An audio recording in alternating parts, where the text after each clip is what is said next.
मुंबई पालिकेच्या वतीनं स्वच्छता मोहीम राबवली जाते। या अंतर्गत शहरातल्या 3 वॉर्डमध्ये मुख्यमंत्री एकनाथ शिंदे यांच्या प्रमुख उपस्थितीत स्वच्छता मोहीम राबवण्यात आली। वरळी या परिसरातून मोहिमेची सुरुवात झाली। पालकमंत्री दीपक केसरकर सुद्धा सहभागी झाले। पालिकेकडून प्रत्येक परिमंडळातील वॉर्डमध्ये व्यापक स्तरावर डीप क्लिनिंग ड्राईव्ह राबवण्यात येते। या अंतर्गत आज शहर भागात मोहीम राबवली गेली।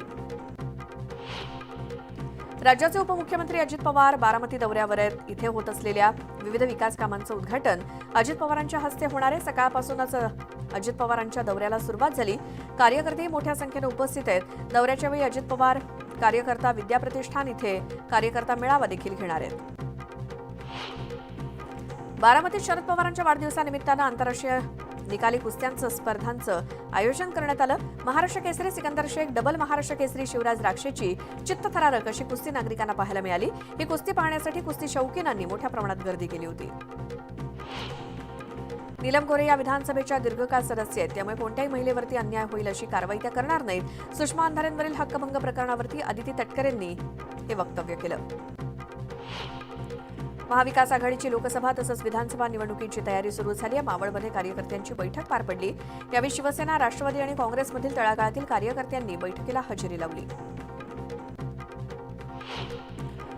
सिंधुरत्न समृद्ध योजनेअंतर्गत बचत गट सक्षम झाल्यास त्या गटाला जोडली गेलेली कुटुंब देखील आर्थिकदृष्ट्या सक्षम होतील। यासाठी या योजनेअंतर्गत उपलब्ध होणाऱ्या विविध रोजगारांसाठी महिलांनी स्वतःहून पुढे येणं गरजेचं आहे, असं मत सिंधुरत्न समृद्ध योजनेचे अध्यक्ष आणि राज्याचे शालेय शिक्षण आणि मराठी भाषा मंत्री दीपक केसरकर यांनी व्यक्त केलं।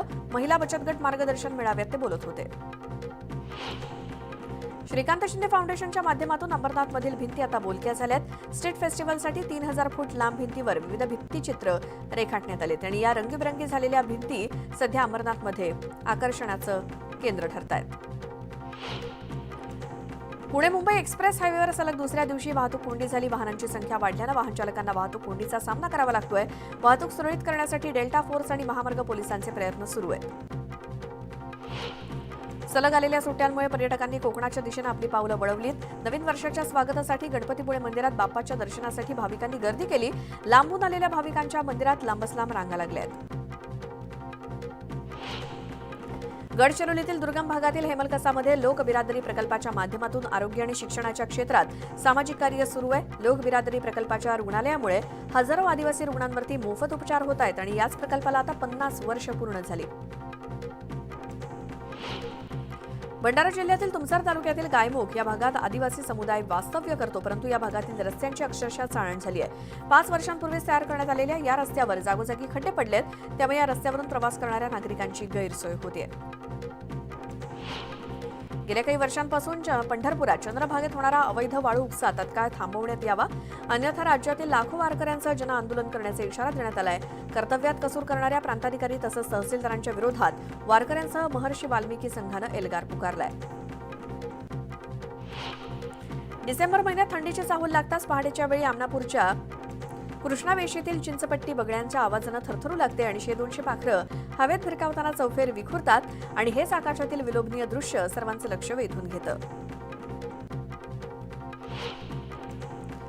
अकोल्यामध्ये संत तुकडोजी महाराज पुण्यतिथी महोत्सवाला थाटात सुरुवात झाली। श्री राजराजेश्वर मंदिरापासून शोभायात्रा काढण्यात आली। या शोभायात्रेत विदर्भातून 20 ते 25 दिंड्यांनी सहभाग घेतला।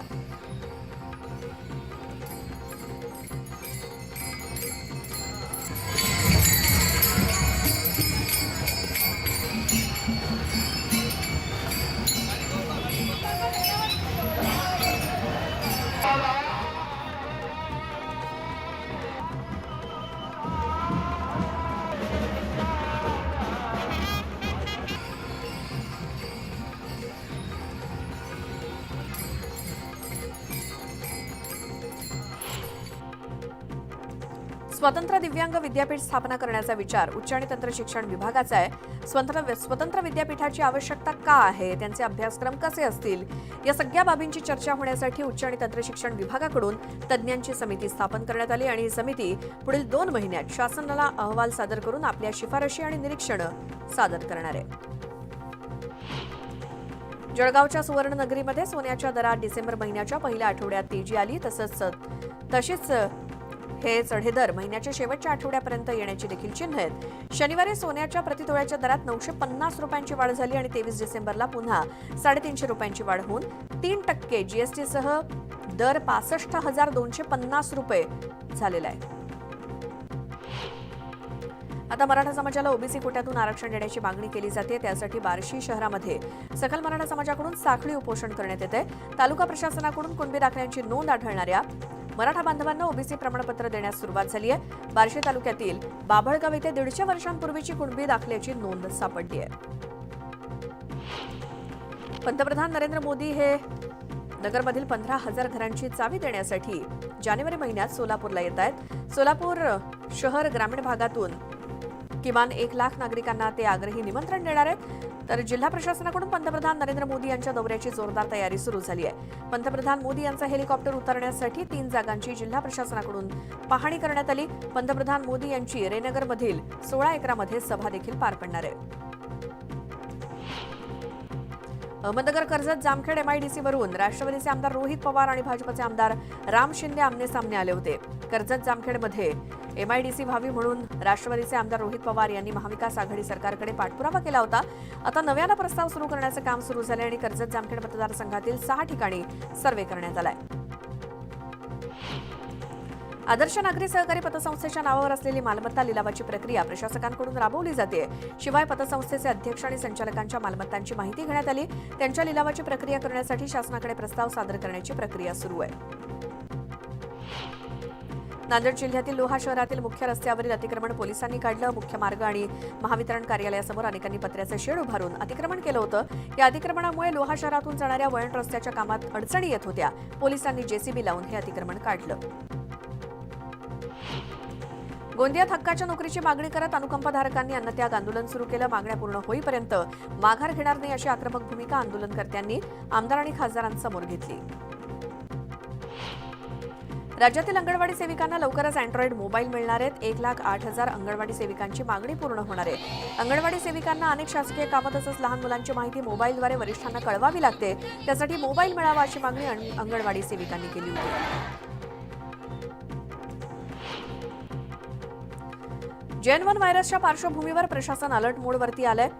भुसावळ जिल्हा प्रशासनातर्फे आरोग्य विभागाला सतर्क राहण्याच्या सूचना देण्यात आल्या आहेत. जिल्हा आरोग्य विभागाच्या पथकाकडून खासगी रुग्णालयांची तपासणी करण्यात येत असून या तपासणीदरम्यान रुग्णालयातील बेड्स, व्हेंटिलेटर्स, ऑक्सिजन, उपलब्ध औषध साठा या उपाययोजनांबाबत आढावा घेतला जातोय.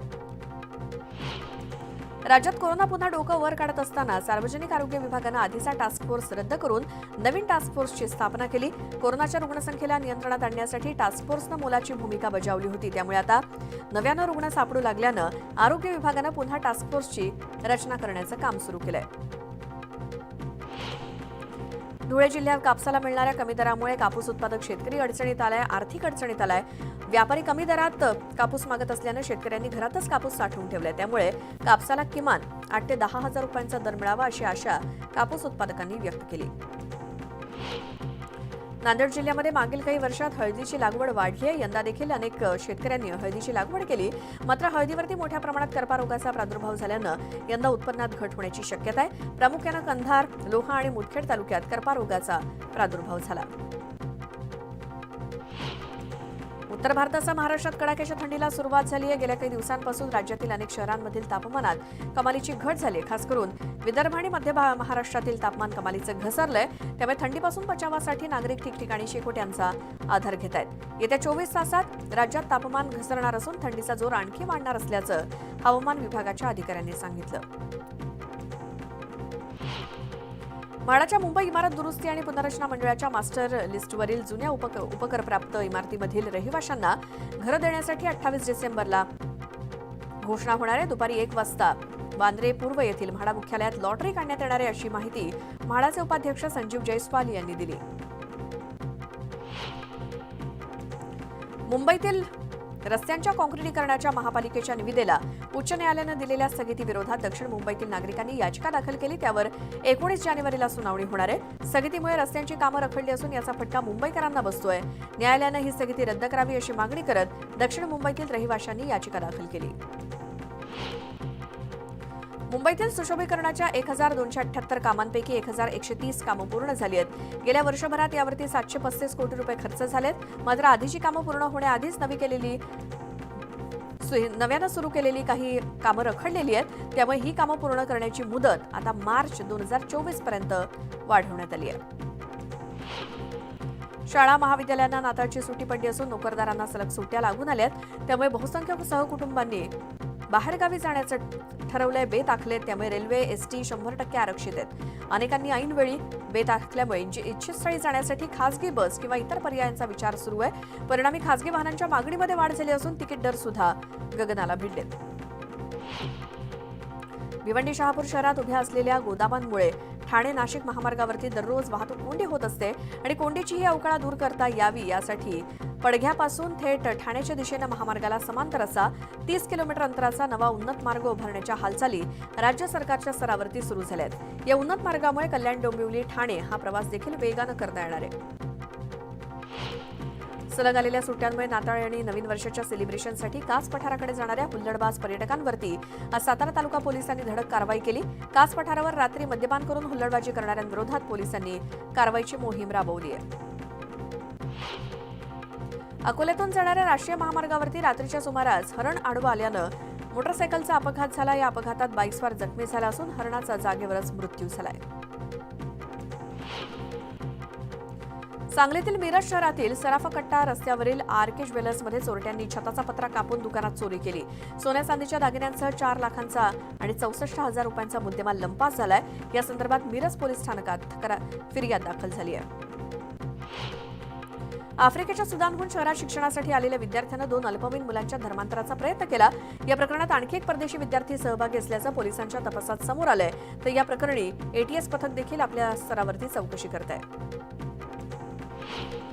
धाराशिवमध्ये भर दिवसा सशस्त्र दरोडा घालण्यात आला. पिस्तूल आणि चाकूचा धाक दाखवून ज्योतिक्रांती बँकेतून लाखो रुपये आणि सोनं लुटलंय.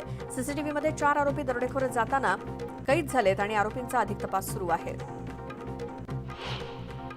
वाशिममध्ये समृद्धी महामार्गावरती भरधाव कारची उभ्या ट्रकला धडक बसली. या धडकेत एकाचा जागीच मृत्यू झाला तर 4 जण गंभीर जखमी झाले. जखमींवरती रुग्णालयात उपचार सुरू आहे. अवकाळी पावसामुळे शेतकऱ्यांचं मोठ्या प्रमाणात नुकसान होत असल्यानं तरुण शेतकऱ्यांनी जोडधंदा म्हणून पोल्ट्री फार्मचा व्यवसाय सुरू करायला सुरुवात केली आहे. मावळ तालुक्यात अनेक शेतकऱ्यांनी रोजगारासाठी हा व्यवसाय सुरू करण्याचं ठरवल्यानंतर पीडीसीसी बँकेमार्फत कर्ज देण्यात येत आहे. राजधानी दिल्ली धुक्यामध्ये हरवल्याचं दृश्य आहे. थंडीचा कडाका वाढल्यानं गेल्या काही दिवसांपासून दाट धुकं दिसतंय. शहरातील धुक्याची ड्रोन दृश्य समोर आली आहेत. मृण्मयी देशपांडेची लाडकी बहीण गौतमी देशपांडे लवकरच विवाह बंधनात अडकते आणि गेल्या काही दिवसांपासून गौतमी स्वानंद तेंडुलकरला डेट करत असल्याच्या चर्चा सुरू होत्या. स्वानंद डिजिटल कंटेंट क्रिएटर आहे आणि गौतमी आणि स्वानंद उद्या लग्नगाठ बांधतायत आणि त्यांच्या मेहंदीचे फोटो समोर आलेत. या दोघांवर शुभेच्छांचा वर्षाव होतोय. अभिनेत्री स्वानंदी टिकेकर आणि गायक आशिष कुलकर्णी यांच्या लग्नापूर्वीच्या विधींना सुरुवात झाली आहे. स्वानंदी आणि आशिष यांच्या मेहंदीचे फोटो समोर आलेत. चाहत्यांनी त्यांच्यावरती शुभेच्छांचा वर्षाव केलाय.